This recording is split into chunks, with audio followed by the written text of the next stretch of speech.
Hello friends, જય શ્રી કૃષ્ણ. સ્વાગત છે તમારું માય કિચન ગુજરાતીમાં. આજે આપણે બનાવીશું એક એવો નાસ્તો જેના વગર આપણા ગુજરાતીઓનો બ્રેકફાસ્ટ અધૂરો છે. તો ચલો બનાવવાની શરૂઆત કરીએ. ચટપટા અને ટેંગી પાણીપુરી ફ્લેવરના સેવ મમરા. આ સેવ મમરા બનાવવા માટે તમારે પહેલાં એક કઢાઈમાં તેલ મૂકવાનું છે ગરમ કરવા માટે. ત્યારબાદ એક પાઉ આપણે પુદીનાનો પાન લઈશું. આમાં આપણે પુદીનાના પાનનો ઉપયોગ કર્યો છે, ડાળીનો ઉપયોગ નથી કરવાનો. પછી એને આ રીતે એક ચાળણી રાખી અને તળી લેવાનું છે. આને આપણે મીડિયમ ફ્લેમ પર તળીશું અને એકદમ ક્રિસ્પી થાય ત્યાં સુધી તળવાની છે. આવી રીતે હલાવતા તમારે તળવાના છે. અને જો આ સરસ ક્રિસ્પી થઈ ગયા છે, હવે એને આપણે એક પ્લેટમાં કાઢી લઈશું. ત્યારબાદ આપણે ગળણી પાછી રાખી અને કોથમીરના પાન લઈશું. એને પણ એક બાઉલ લઈશું. એને પણ આપણે મીડિયમ ફ્લેમ પર જ તળવાનો છે અને એકદમ ક્રિસ્પી થવા દેવાના છે. આ બધી જ વસ્તુ તમારે એકદમ ક્રિસ્પી થાય એને મીડિયમ ફ્લેમ પર તળવાની છે. જો આ રીતે એકદમ ક્રિસ્પી થવા દેવાનું છે. હવે એને પણ આપણે પ્લેટમાં લઈ લઈશું. જો તમને આજની રેસીપી ગમે તો માય કિચનને સબસ્ક્રાઈબ કરી દેજો, એક લાઈક આપજો અને તમારા ગ્રુપમાં શેર કરજો. હવે આપણે 25થી 30 મીઠા લીમડાના પાન લઈશું. લીમડાને પણ તળવાના જ છે. આ બધું જ આપણે મીડિયમ ફ્લેમ પર જ તળીશું અને એકદમ ક્રિસ્પી થવા દેવાનું છે. આને જો સરસ તળાઈ ગયું છે. હવે એને પણ પ્લેટમાં લઈ લઈશું. આ સેવ મમરાનો ટેસ્ટ એટલો મસ્ત બને છે ને કે નાનાથી લઈને મોટા સુધી બધાનો ટેસ્ટ બહુ જ ભાવશે. હવે આપણે 5થી 6 નંગ લીલા મરચાં લઈશું. થોડા તીખા મરચાં લેજો, કારણ કે આમાં આપણે લાલ મરચું પાવડર નથી ઉમેરવાનું. લીલા મરચાંનો જ તીખાશ લાવવાની છે, એટલે આપણે થોડા તીખા મરચાં લઈશું. હવે એને પણ તળી લઈશું અને એને પણ એક પ્લેટમાં કાઢી લઈશું.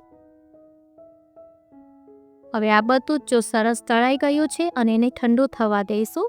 ઠંડુ થઈ જાય પછી એક મિક્સર જાર લેશું. એમાં આપણે આ બધું જ જે તળેલું છે, કોથમીર, મરચાં, પુદીનાના પાન અને લીમડાના પાન, આ ચારેય વસ્તુની આપણે એક પેસ્ટ બનાવવાની છે. હવે એને આપણે ગ્રાઇન્ડ કરી લઈશું. સરસ પેસ્ટ બની ગઈ છે. હવે એને આપણે સાઈડ પર રાખી દઈશું.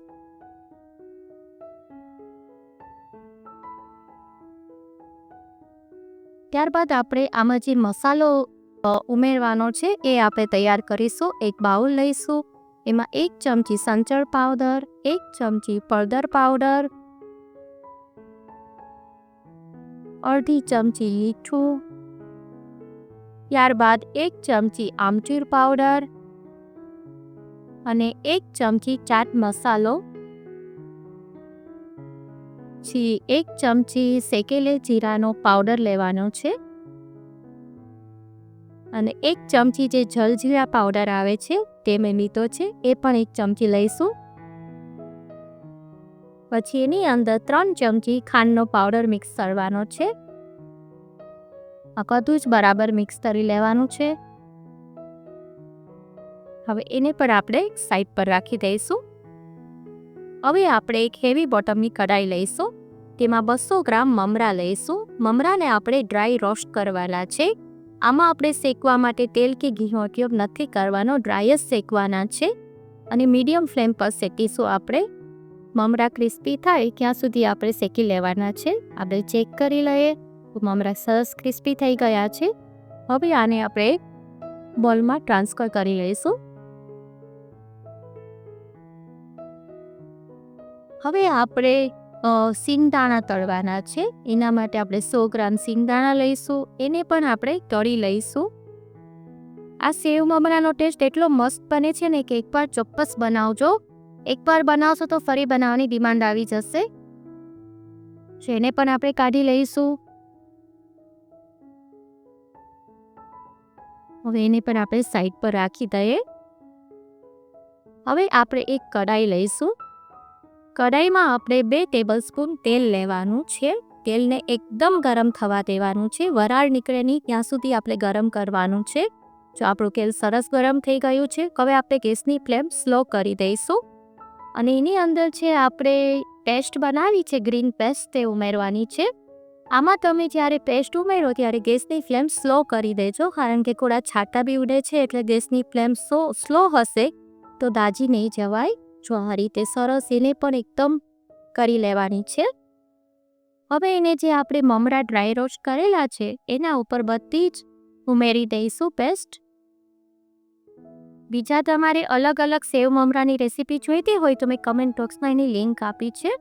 ત્યારબાદ આપણે જે મસાલો તૈયાર કર્યો છે એ પણ એમાં એડ કરી દઈશું અને પહેલાં આપણે આને ચમચીથી હલાવીશું, કારણ કે થોડા ગરમ છે, તેલ ફૂલ ગરમ છે, એટલે પહેલાં ચમચીથી જ હલાવજો. પછી આ રીતે આપણે મિક્સ કરી દેવાના છે. એને આ રીતે થોડા રબ કરતું જવાનું અને મિક્સ કરતું જવાનું. તો આ રીતે મિક્સ કરશો એટલે બધા જ મમરામાં એની પેસ્ટ અને મસાલો પક થઈ જશે. મારા ઘરમાં સેવ મમરા તો જોઈએ જ છીએ, એટલે હું અલગ અલગ સેવ મમરાની રેસીપી બનાવતી હોઉં છું. જો હવે એની અંદર આપણે 100 ગ્રામ સેવ ઉમેરીશું. પછી જે આપણે સિંગદાણા તળેલા છે એ પણ એમાં એડ કરી દઈશું. બધું જ બરાબર મિક્સ કરી લઈશું. આને તમે બાળકોને લંચ બોક્સમાં અને સવારે ને સાંજે નાસ્તામાં પણ લઈ શકો છો. આ પાણીપુરી ફ્લેવરના સેવ મમરા ચોક્કસ બનાવજો અને મને કમેન્ટ કરીને કહેજો કે આજની રેસીપી તમને કેવી લાગી. જો તમને ગમી હોય મારી રેસીપી તો સબસ્ક્રાઈબ કરવાનું ના ભૂલશો. ફરી મળીશું એક નવી જ રેસીપી સાથે. Till then bye bye.